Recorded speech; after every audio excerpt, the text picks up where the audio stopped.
ulama, nuntut ilmu hukumnya fardu ain. Kalau isyraf tetap sampai kiamat statusnya sunnah. Jadi secara kaidah lebih penting wajib daripada sunnah. Harusnya, nah ada lagi pertanyaan, bagaimana kalau yang fardu dihadapkan dengan yang fardu? Kalau tadi kan yang fardu datang yang sunnah, tetaplah harus kita selesaiin dulu yang fardunya. Nanti sholatnya banyak, sholatnya belakangan. Kedua masalah adab. Iya. Meninggalkan apanya? Kedua masalah adab meninggalkan. Oh iya, ya, jadi jangan sekali-kali bangkit dari majelis ilmu kecuali uzurnya uzur syara atau darurat. Kalau gurunya baru sudah selesai, itu adab juga, adab di majelis ilmu. Ya, kalau gurunya kecuali nih darurat, bisa apa? Istri saya sakit atau apa segala macam, nggak masalah itu. Ya, kerja gimana? Kerja juga kagak apa-apa. Kalau saya begini nanti ngikut ngaji mulu dipecat. Oh jangan dah udah. Begitu daripada saya disuruh ngamplopin Pak Haji, jangan udah. Saya bilang udah begitu, minta sama bosnya aja nama saya. Ya udah kerja aja itu mah. Yang penting masih ngejar ilmu gitu. Tapi kalau sekedar cuman buat sholat sunnah atau buat ya yang penting pulang aja karena udah kelamaan atau mungkin udah segen, ya itu bisa tahulah jawabannya kalau yang gitu ya. Nah, ada orang yang tanya, saya lagi ngaji, tahu-tahu datang waktu Isya, ya tinggal ngajinya supaya dapat sholat awal waktu. Sekarang saya tanya, sholat awal waktu itu awal waktu, saya bilangnya awal waktu itu fardu apa bukan? Bukan. Awal waktunya? Bukan. Sholatnya fardu sholatnya. Tapi kalau awal waktu itu cuman keutamaan. Dan keutamaan Bapak nggak hilang, hanya sekedar Bapak masih terus lanjut nuntut ilmu, nggak akan hilang karena waktu sholat tuh banyak. Dalam Nihayatul Zainnya Syekh Nawawi Al-Bantani, waktu sholat Isya itu ada 8 waktu. Ada waktu fadilah, ada waktu ikhtiar, ada waktu jawaz, ada waktu darurat, ada waktu ajzi, banyak lah. Ini kalau saya jelasin satu-satu, lama juga. Ya, jadi waktu sholat itu banyak, tinggal kita pakai yang mana. Kata Imam Malik radhiyallahu anhu, suatu saat Imam Malik lagi ngajar nih, Imam Mudaril Hijrah, ngajar hadis di Madinah. Muridnya berdiri, belum selesai Imam Malik ngajar, ditegur sama muridnya, mau kemana tong? Nah itu kalau Imam Malik orang sini, ya mau kemana tong? Dia kata, ngaji belum beres, mau sholat awal waktu ya Syekh katanya. Sholat awal waktu sama ngaji lebih utama mana? Ngaji menuntut ilmu itu hukumnya fardu ain, apalagi sudah dulu dikerjakan. Sedangkan awal waktu cuman babnya bab keutamaan.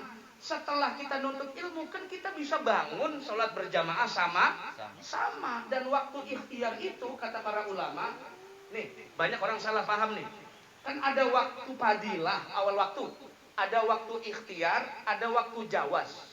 Ikhtiar itu waktu setelah habisnya waktu utama. Ikhtiar terus waktu jawaz juga habisnya setelah waktu utama. Kata Syekh Nawawi, kalau kira-kira johornya jam 11 berapa sekarang? 11.45. Awal waktunya kan berarti tepat tuh setelah azan kan? Nah, berarti kalau jam 1 sama setengah 2 Pak Ustaz Sahroni masih dianggap awal waktu.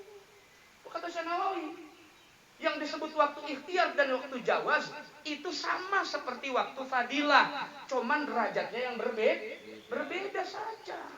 Sama disebutnya fadilah, namanya keutamaan. Bedanya kalau 4 menit sebelum asar baru sholat johor.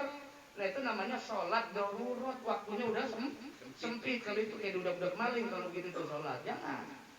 Nah itu yang biasanya nanti disebut fawailul lil musallin. Fawailul lil musallin. Ya jadi kita harus tahu kaidahnya, yang wajib dengan yang sunnah pahalanya tetap lebih besar yang wajib daripada yang sunnah. Mana ketika bertabrakan antara yang wajib dengan yang sunnah, mana yang kita dahulukan? Dahulukanlah yang wajib daripada yang sunnah. Sama seperti kemarin jamaah saya di Parung Syarab nanya, Ustaz, Imam Rawatib lupa tasyahud awal. Naik aja dia. Lupa tasyahud awal. Mungkin saking semangatnya kali ditunjuk Imam Rawatib. Lupa tasyahud awal salat Isya.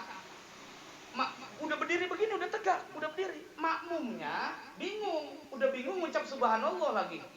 Subhanallah. Mungkin karena dia kagak duduk lagi, subhanallah lagi, begitu coba.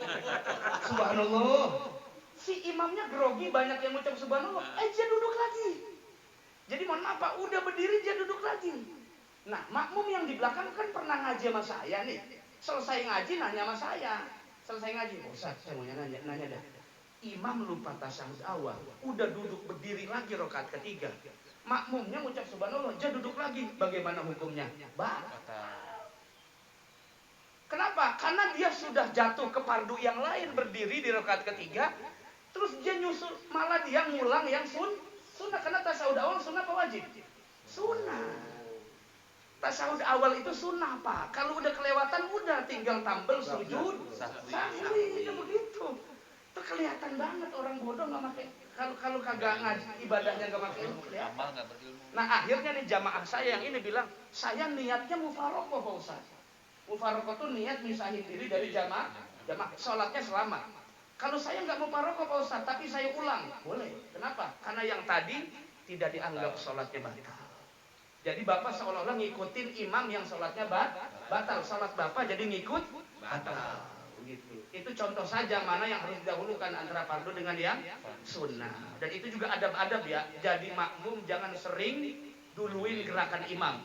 Kata Imam Syaroni, Imam Syaroni. Coba itu. Dalam kitab Fathul Gumah Imam Syaroni. Syaroni bukan guru Syaroni. Bukan guru. Syekh. Ya. Kata Imam Syaroni, 3 kali makmum biasa duluin imam, sabik itu ngebalap imam dalam 3 gerakan berturut-turut, maka khifa ra'suhu kara'sil khimar. Kepalanya di akhirat diganti jadi kepala keledai.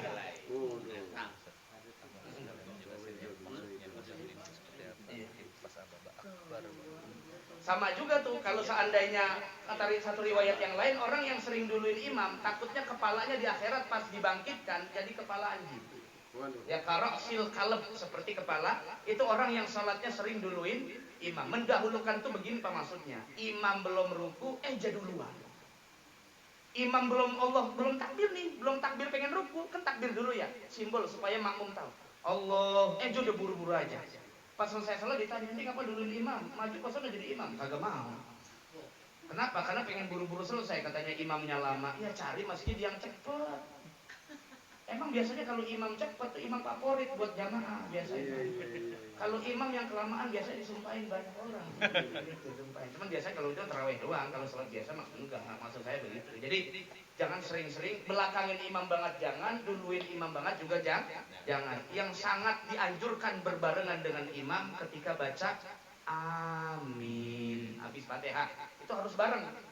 Bukan imam dulu baca amin baru makmum, tapi bareng amin. Kata para ulama menafsirkan hadis itu simbol ibadah sholatnya akan diangkat pahalanya oleh Allah Subhanahu wa ta'ala, diterima oleh Allah Subhanahu wa ta'ala.